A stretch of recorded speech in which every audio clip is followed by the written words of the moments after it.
Previously on Project Eden's Garden, Wheel of Fate. Our story begins on an island that has multiple places with different types of Edens, meeting our main character, Ulysses Wilhelm, meeting up with 19 other people, which one of them is the antagonist, Tozu, and one of them is Ulysses' support, Winona. After completing the mock trial, realizing that everyone is stuck on the island, and the only way to escape is to kill someone. Chapter 1. Like a withered tree, a nest will come down its enemy's teeth. Day 1. The day after the mock trial, many people were concerned towards each other. Tozu made some huge thoughts. Those who are physically strong will most likely to kill someone, but those who are more intelligent will overpower them. But that depends on their decisions and egos. However, Wolfgang and Ingrid dislike but Tozu influence. They suggest that a way out of the island, or anything that might end the game without losing a life, which everyone except for Tozu and Mara agrees to explore around. Ulysses and Winona formed a friendly mutual bond during the day. Damon and Ava ended up working with Kai and Diana, which made them an alliance since they have no interest of murdering each other. They also like Cassidy and John in their team, John being the best lookout and loyal guy, and Cassidy bringing motivation and confidence. Desmond stayed with Toshiko and Eloise and Damien. Knowing Toshiko is one of the smartest but weakest, Eloise became instant friends with Toshiko. Desmond and Damien agree that they'll keep an eye on the girls to make sure no one attacks them. This feels like a survival game.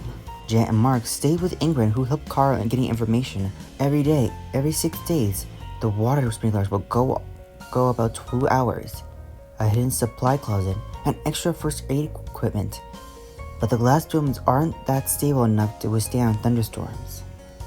Yikes. Let's just hope it doesn't happen. Meanwhile, Tozu and Mara looked around the amusement, seeing everyone struggling to find ways to get off this island. Mara is a mercenary and knows Tozu a lot, so she definitely is going to be Tozu's ally. 2 to 3 days passed and it seems like everyone was getting along, but not much to progress to the end of the killing game or leave the island with Monokuro watching. Ulysses and Winona aren't having a great time within the days. They barely found anything useful to lead to the end of the game or something. However, on the 4th day, early in the morning, Monokuro brought everyone in the dormitory, which since there hasn't been a death within the past 3 days, he introduces the first motive, the shelter motive. Monokuro announced that there is a thunderstorm coming in tomorrow, so today, everyone will have a moment to take some of their belongings out of their rooms for one time. They'll have to put their stuff in the domes and stay there until a killing takes place. Being forced to stay in the dome, with only access to the cafeteria bathrooms that are connected to the dome. The shelter motive limits the food supply and power to the cafeteria, including the lights in the dome. So technically, you're being forced to stay in the dome with barely any food and electricity, until someone kills someone. Everyone managed to grab a few of their stuff, but they can't go back since the doors can easily lock. No going back. As they start the day, God, it's freaking hot since there's no clouds in the sky. Many of the group begin to sweat, or even protect themselves from the sun, or hiding in the shade or the cafeteria for AC. Many in the group, like Damon, Grace, Toshiko, and Ava, wanted to leave, but the entrance is locked. Others, like John, Desmond, Damien, and Mara, will find any water hose to keep them and anyone else to refresh by wetting themselves. As the 4th day ended, the 5th day with the morning of rain, everyone felt cold and warm, but soaked in sweat or water. Tired by the temperature and the rain, there's barely any lights. However,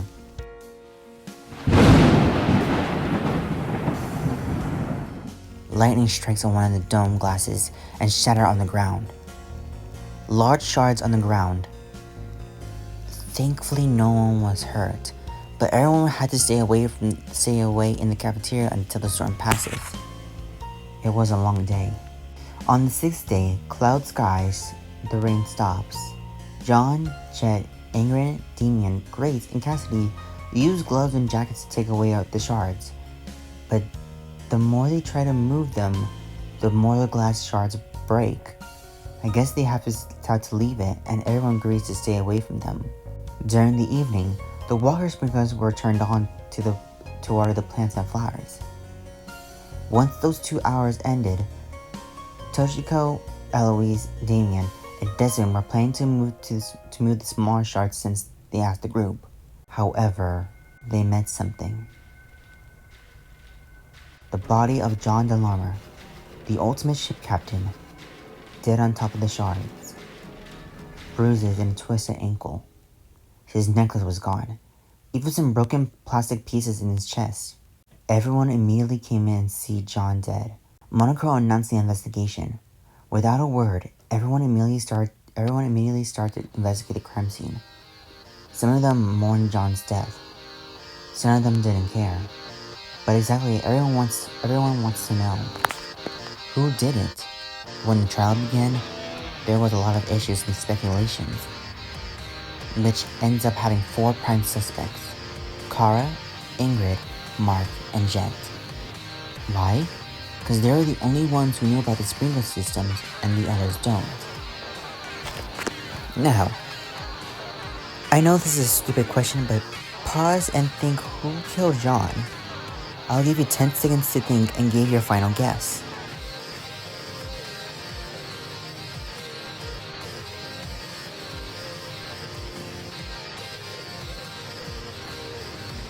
Okay, here's how this case went. John was planning to move the glass shards all by himself while the rest were waiting. However, someone knew about the sprinkler system and started soon. And seeing Jet going by himself, this was an opportunity for the culprit. The culprit followed John without being heard or spotted, which seems impossible, but possible. But even so, John would have trusted them either way. Once they reached the stairwell, the culprit pushed John off the stairs, hurting him, injuring him, and at the end, John fell on the glass shards, falling from instantly. For unknown reasons, the culprit stole John's necklace, and the broken plastic pieces. It obviously belongs to someone that didn't have on them now. Those plastic pieces lead to one person. The one person who killed John. Isn't that right? Mark Bursky, the ultimate music producer. Mark then admitted it. He admitted that he killed John, but he explained that John lied to him about moving the pieces. John and Mark were planning to give everyone a free pass. Turns out Mark had kept his necklace for unknown reasons. I want to point out that I'm adding different lore to this series since I heavily dislike Saucery's writing. Back to the story. Mark said that he'll fine with dying, but he knows that that'll hurt everyone in the group. John volunteers to become the first victim, and Mark betrayed Jet. Mark told everyone to leave the island and end the killing game, telling them not to end up like him. Jet was distressed, betrayed by his own best friend, who knew him for 6 days. And with that, Mark was executed. Everyone is feared, losing John and Mark. Seeing the actual execution, it hurts. 2 people volunteered to die just for everyone's sake to escape or stop the shelter motive.